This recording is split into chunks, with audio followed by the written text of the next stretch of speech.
At least 3 people were killed and Thursday hurt in an attack on a gurudwara in Kabul on Saturday. A gun battle broke out, followed by an explosion which shook the area when a vehicle filled with explosives detonated before reaching its target. The Sikh community, like other religious minorities in Afghanistan, has been a target of violence in the country. An attack claimed by the Islamic State terror group at another temple in Kabul in 2020 had killed 25 people.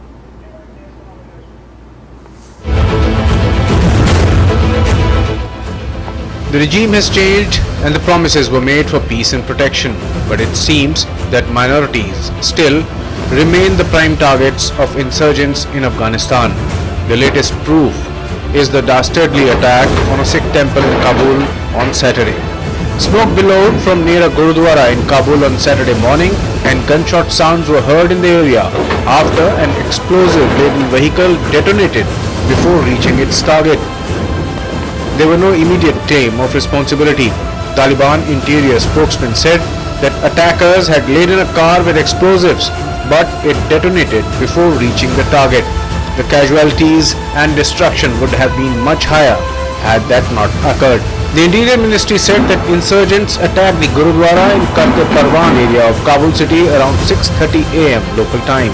The insurgents had planned to blow up a car packed with explosives in the area but did not succeed. A spokesman for Kabul's commander said government forces subsequently took control of the area and cleared it of the attackers. One Sikh worshipper was killed in the attack and one Taliban fighter died during the clearing operation. The attack on Gurudwara Capt in Kabul city ended with the elimination of armed attackers. Kabul police spokesperson said that 2 people were killed while 7 others were injured. In response to media queries on the matter, External Affairs Minister Dr. S. Jaishankar termed the attack as cowardly one which should be condemned in the strongest terms by all. In a tweet he said, "The cowardly attack on Gurudwara Capt should be condemned in the strongest terms by all. We have been closely monitoring developments since the news of the attack was received. Our first and foremost concern is for the welfare of the community. Minority communities, especially Hindus and Sikhs, have been at the receiving end of insurgency in Afghanistan for many decades now. While many Sikhs chose to come to India as the Taliban took control of Afghanistan, still many families stayed back." Gurram Singh, the president of Gurudwara Capt is seen in this video rescuing one Saroop of Sri Guru Granth Sahib, even as blasts and shootings raged in the background.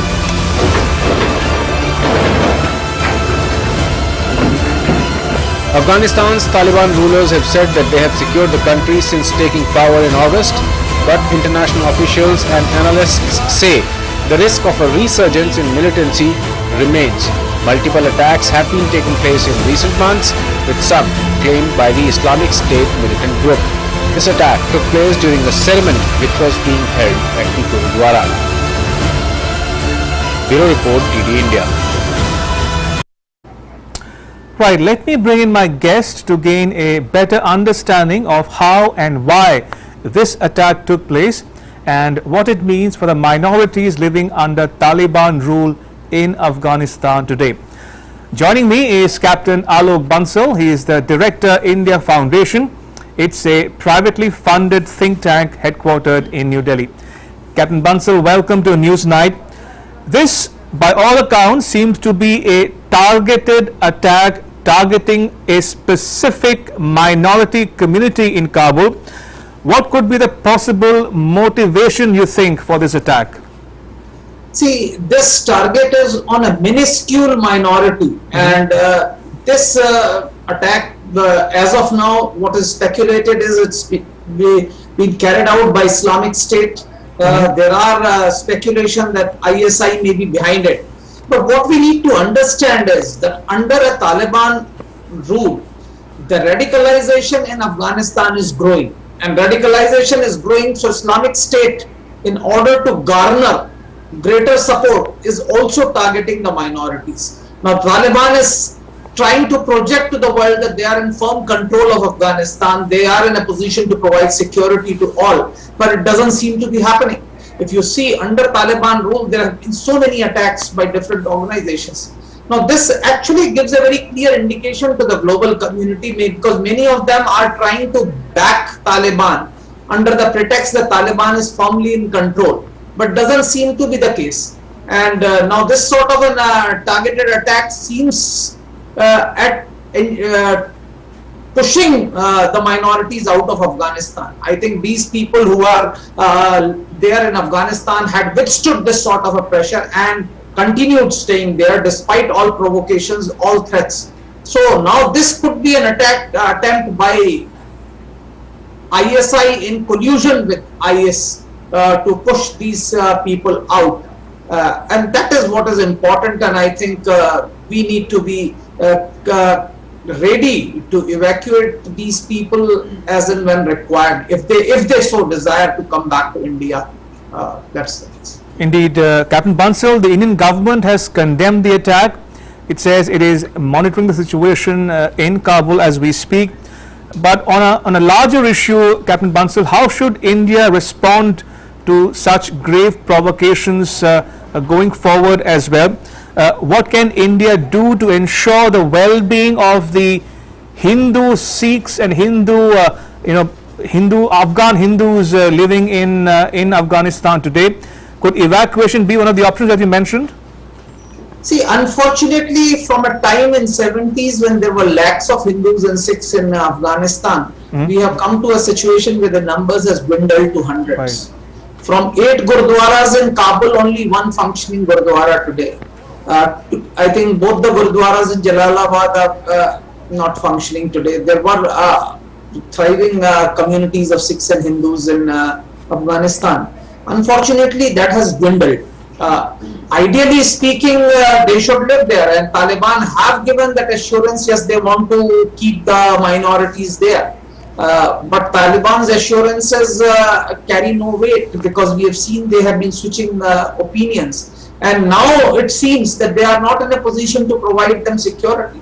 So we should be in a position to evacuate them should they desire to come back, but I don't think so. We should push the minorities to come out, because they have their historical cultural links there, and it is in India's interest that these minorities continue to live there as long as they can. But if they want to come back, we should welcome them, and CAA was primarily meant for this particular issue, because one could see the writing on the wall that under Talibanized Afghanistan or radicalized Afghanistan, it may become difficult for minorities to live there. Absolutely. And finally, Captain Bansal, if you look at the larger issue involved here, it's a recurrent phenomenon. Minorities have been targeted in the past as well, the Shia Hazaras, Afghan Hindus, Afghan Sikhs, and women as well. And we saw a similar incident in 2020 in which 25 people were killed. What does this tell you or speak to you about the Taliban and their way of governance in Afghanistan today? And can the regional community or the global community do something about this? See, this is what I have been trying to say for a long time, that Taliban is wedded to an ideology which has no scope for minorities. Their ideology does not accept any deviation from their set pattern. So in that, of course, Hindus and Sikhs can probably survive as a second-class citizens, but there is no scope for any deviationist or what they call as munafiqan or hypocrites, which are the sectarian minorities like Shias, etc. And they have been targeted with impunity. Though the so-called Taliban 2.0 says that we will have an inclusive government, and they are trying to reach out to Shias to some extent. They have made some peace with Iran. But we need to understand that Taliban, even if they want today, cannot dilute their ideology, because you have a competitor in terms of Islamic State.